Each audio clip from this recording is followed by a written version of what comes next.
In this demo, I'm going to show you how you can introduce images into your HTML.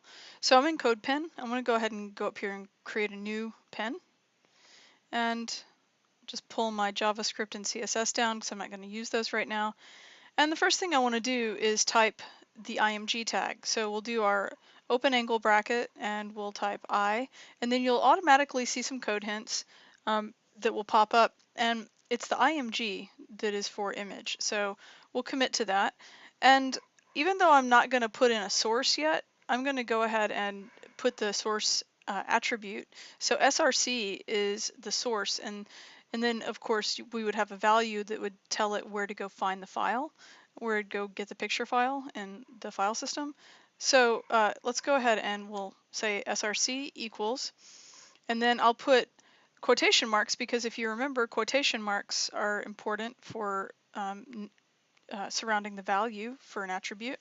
And for right now, I'm just going to put file path here. We'll just leave it at that. Now, the other part of an image tag that's really important is another attribute that's called alt, and it stands for alternative text.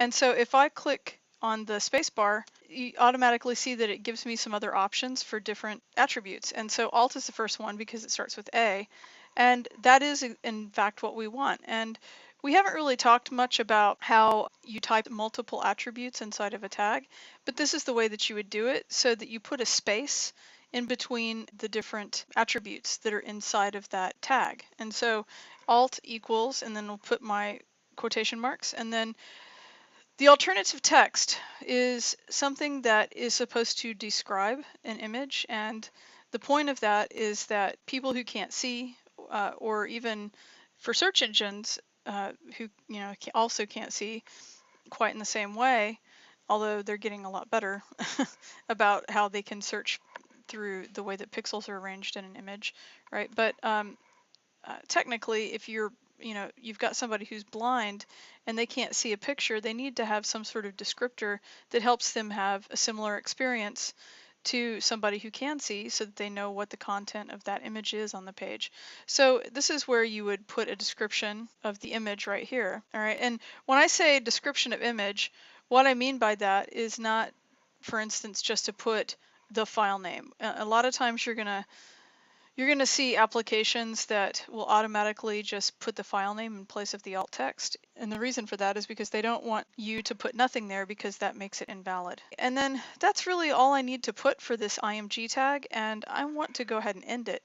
And this is one of those empty elements. I hate saying that because it doesn't look empty to me, right? When I look at this, it looks like it's got stuff in it, but it's referred to as an empty element. I refer to it as a self-closing tag. So all I need to do is close it like this. I could also close it like that. That's also valid. But in HTML5, I don't need that last forward slash. I can just leave it that way. But if it's easier for you to understand that this is self-closing, then go ahead and get used to typing it that way if you want to. It's fine by me. One of the things that I think might confuse people in the beginning of the semester is if you don't have that forward slash right there, you might think that you need something like this, which is completely invalid. That does not even exist. Okay, so I just want to make sure that you understand that. So I'll go ahead and leave it like this. And I'm going to scoot this over so that we can see this all in one line. And that is an image tag. Now, if you look over here in the display view on the right, you'll see that it looks like the symbol of like a little broken link. If I zoom in, it's got a slash through the picture file, meaning that it's broken because it can't find file / path / here. That's not a valid path. I just typed something there as a placeholder. But what you do see is you see the alt text, the alternative text. And so that's something else that you need to be aware of too, that's actually really useful, is that that description will show up if somebody has a slow connection. The description will show up before the picture will if the picture is taking too long to load. And so sometimes that's actually quite helpful as well, so that people can see what's supposed to be there and they can know whether or not they want to wait for the image to load and pay attention to it or not. One of the easiest ways for me to just get this picture in here so that I can show you the way that it's supposed to work is if I come down here in CodePen down to the bottom where it says assets and click that button, you'll see that I get my assets that pop up. Yours might pop up in a different place depending on how you have your display view open. So if I click here on photos under design assets, you get all these different photo options that are automatically being pulled from some other resource, and actually specifically from unsplash.com. And what is cool about Unsplash is that anything that's on that website, all those pictures are free for you to use. The licensing agreement will allow you to use them. You can look at the licensing agreement if you want, but for now, this is just a test. The only thing about Unsplash is that their pictures are very high resolution images, and so just be aware that you might end up with something that's a really big picture inside of your CodePen. So if you wanted to search for something specific, for instance, like if I want a dog, right, I can look for dogs and maybe find a picture of a dog that I like, okay? And so, yeah, this one seems to make me pretty happy, right? So if I just click on this picture, you'll notice right up here, okay, in just a second, where I'm hovering, it's going to pop up and it says copied to clipboard, okay? And so what that means is that uh, all I have to do now is come here where it says file path here, where I type that placeholder, I can just hit paste, and it pastes the URL to that image. And so that's where it's going to go and find that image resource. And if you want, the other thing you can do, I'm going to click on change view so that I can see the full line better because there's so much content inside of this image resource address, right? This is where that picture lives. It's a very long resource, but whenever I go there, I'm going to close this assets like that, and you'll see that the picture shows up here and it's gigantic. All right, that is a really, really, really big picture. Okay, so I just want to point that out to you. You're welcome to use this. I'm just sort of panning around my screen here and showing you this picture. It's gigantic. But the problem is that all we did was click on that asset and copy it to the clipboard. So I want to show you, if I go back down here to assets, I want to show you another way. If we go back to that same picture that we had, and you'll notice that whenever I hover over it, there's also this little bar that comes up with a little drop down. And so the first thing that you might do is just click on it, and you see up here it says copy to clipboard, and you go use it. But if you click this drop down, you can actually see that it'll give it to you in different sizes. So here's what's kind of cool is that if I want to grab this, I can just copy this image as a small image. But the way that it's going to do it is it's going to give me some different choices. I can either copy the URL that sends me to the small picture, the small version of the picture, or I can copy and I can actually just grab the whole IMG tag. I didn't want to show you that first. I wanted to show you how to type it out. All right, but you could grab the whole IMG tag. So first of all, let's just go ahead and grab the small URL. So I'll click on that and it says copy to clipboard. And let's go back up here and let's put it in the right place. Let's go here. I highlighted it. Let me just hit the delete key. And now I will right click and I'll say paste. And that's the smaller version of the picture. So let's close our assets, and now you see that this picture is a lot more amenable to me, right? It works a lot better. Let's just take another example, and I want to show you another behavior of picture files. So if I go and find some other cute, silly picture of dogs, right? You can see I'm sort of a sucker. I'm going to click on that, and I go where it says copy as image small, and where it says copy as IMG. I'm going to click on that, copy that to my clipboard. Let's go ahead and close this asset panel.